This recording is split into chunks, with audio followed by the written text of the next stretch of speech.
हमसफर भी तुम ही हो। अविनाश सुबह समय पर उठा नहीं तो संस्कृति को चिंता हुई। उसने अविनाश को उठाते हुए उसके माथे पर हाथ रखा। माथा तप रहा था। संस्कृति घबरा उठी। अविनाश को तेज बुखार था। 2 दिन से वह खांस भी रहा था। संस्कृति ने कल इसी वजह से उसे ऑफिस जाने से मना कर दिया था, मगर आज तेज बुखार भी था। उसने जल्दी से अविनाश को दवा खिलाकर माथे पर ठंडे पानी की पट्टी रखी। संस्कृति और अविनाश की शादी को अभी ज्यादा वक्त नहीं गुजरा था। 2 साल ही हुए थे। पिछले साल तक सास ससुर साथ में रहते थे, मगर कोरोना में संस्कृति की जेठानी की मौत हो गई तो सास ससुर बड़े बेटे के पास रहने चले गए।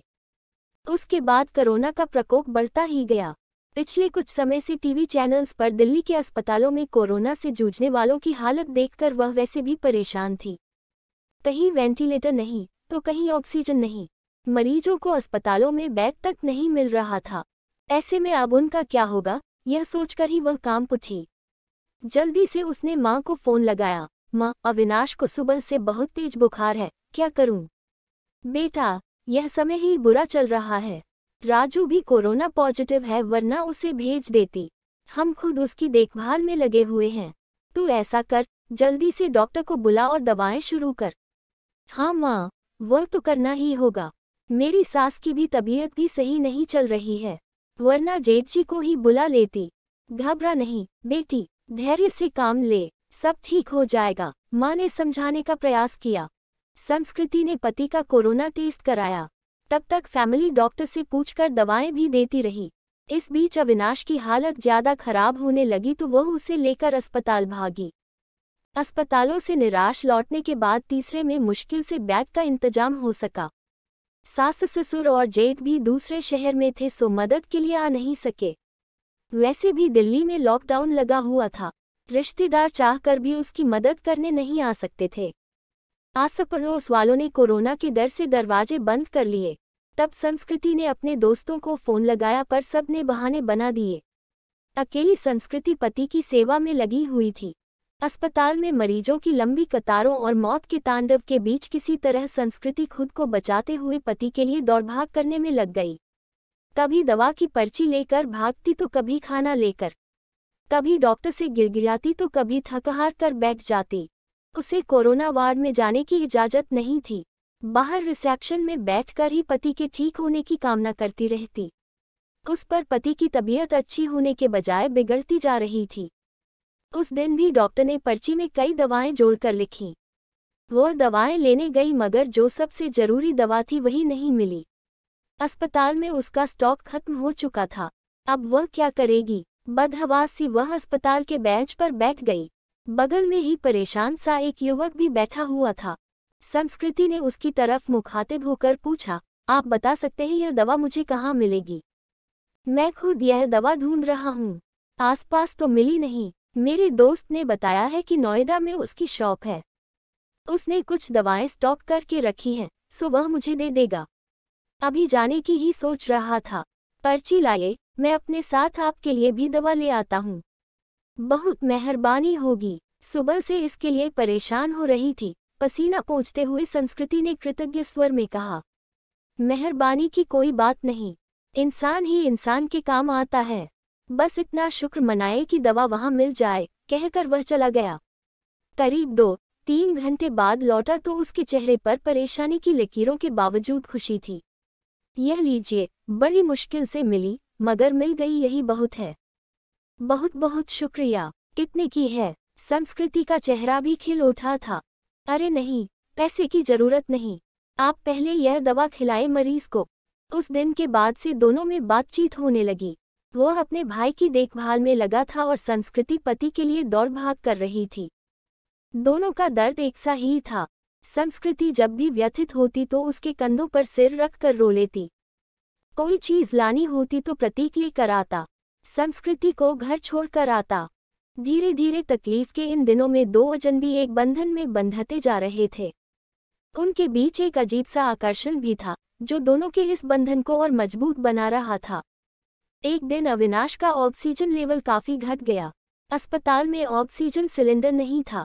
तब प्रतीक ने यह जिम्मेदारी अपने ऊपर ले ली। पूरे दिन कड़ी धूप और गर्मी में लाइन में लगकर आखिर वो ऑक्सीजन सिलेंडर लेकर ही लौटा था।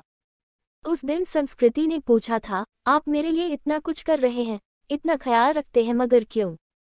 मैं तो आपकी कुछ भी नहीं लगती। फिर बताओ न, ऐसा क्यों कर रहे हो? पहली बात, हर क्यों का जवाब नहीं होता, और दूसरी बात, हम दोनों हमसफर नहीं हैं तो क्या हुआ, हमदर्द तो है ना। आपके दर्द को मैं बहुत अच्छे से महसूस कर सकता हूँ। आपकी तकलीफ देखकर मुझे दुख होता है। बस किसी भी तरह आपकी मदद करना चाहता हूँ। एक अनकहा सा मगर मजबूत साथ महसूस कर वो गमों के बीच भी मुस्कुरा उठी थी। धीरे धीरे अविनाश की तबीयत और भी बिगड़ गई और उसको वेंटिलेटर पर रखना पड़ा। अस्पताल में वेंटिलेटर्स की भी कमी थी। कई वेंटिलेटर्स खराब हो गए। बदहवास सी संस्कृति ने प्रतीक को फोन लगाया तो पता चला कि उसके भाई को भी कहीं और शिफ्ट करने की नौबत आ गई है। आप चिंता न करो संस्कृति जी, मैं अपने भाई को जिस अस्पताल में लेकर जा रहा हूँ, आपके पति को भी वहीं लेकर चलता हूँ। वहाँ वेंटिलेटर की सुविधा है और डॉक्टर्स भी अच्छे हैं। प्रतीक ने उसे ध्यान से बंधाया और फिर जल्दी ही शिफ्टिंग की सारी व्यवस्था करा दी। शाम में सब निबट गया तो प्रतीक का हाथ पकड़कर रुंधे गले से संस्कृति इतना ही कह सकी, आप नहीं होते तो पता नहीं क्या होता। मैं नहीं होता तो कोई और होता। अच्छे लोगों की मदद के लिए कोई ना कोई आ ही जाता है। ऐसा नहीं है प्रतीक जी, मैंने अपने दोस्तों, पड़ोसियों और परिचितों सबको देख लिया। इस कठिन समय में कोई भी मेरे साथ खड़ा नहीं। केवल आप हैं जिसे 4-6 दिन पहले तक मैं जानती भी नहीं थी। आज लगता है ऐसे आपके बिना रह ही नहीं सकती। उसकी बात सुनकर प्रतीक ने एक अलग ही नज़र से संस्कृति की तरफ देखा और फिर मुस्कुरा कर चला गया। संस्कृति के दिल में अजीब सी बेचैनी होने लगी। वह सोचने लगी कि प्रतीक का साथ इस परेशानी के समय में भी कितना सुकून दे जाता है।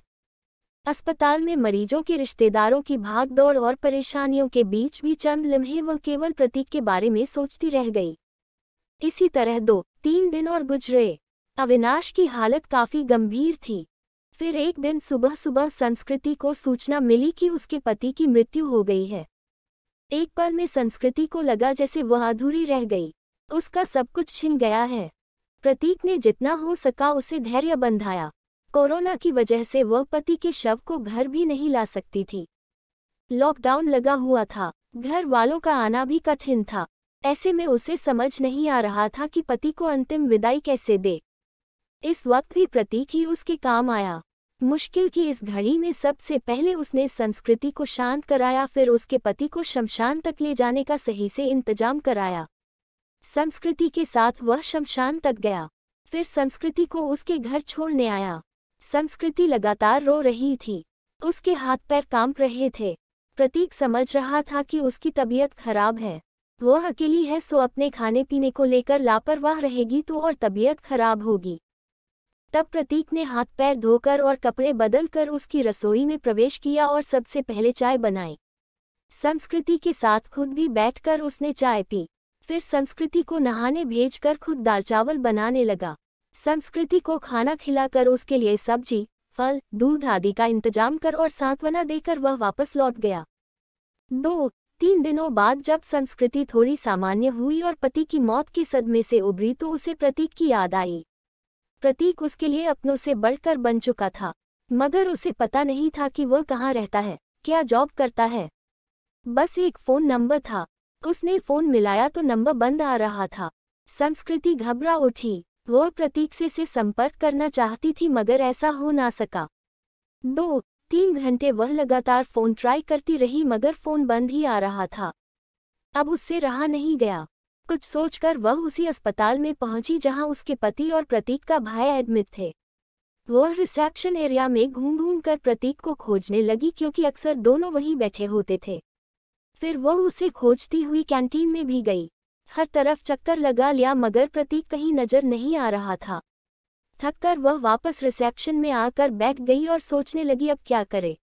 तभी उसे वह नर्स नजर आई जिससे संस्कृति की जान पहचान हो गई थी। संस्कृति के पति की देखभाल वही नर्स करती थी। संस्कृति उसे अक्सर अम्मा कहकर पुकारा करती। नर्स ने प्रतीक को भी उसके साथ कई बार देखा हुआ था। संस्कृति दौड़कर नर्स के पास गई। दुखी स्वर में नर्स ने कहा, सॉरी बेबी, तुम्हारे पति को हम बचा नहीं पाए। जो लिखा था वह हो गया, पर यह बताओ अम्मा, आपको प्रतीक याद है, जो अक्सर मेरे साथ होता था? उसके भाई का इलाज चल रहा था। हाँ बेबी, उसके भाई की भी तो मृत्यु हो गई। वह खुद भी एडमिट है। उसे भी कोरोना है, और जानती हो बेबी, वह तेरे पति वाले बैग पर ही है। सच अम्मा, आप उसे पहचानती हो ना? हाँ बेबी, पहचानती हूँ। तेरी बहुत हेल्प करता था, पर अब उसकी हेल्प करने वाला कोई नहीं, अकेला है वह।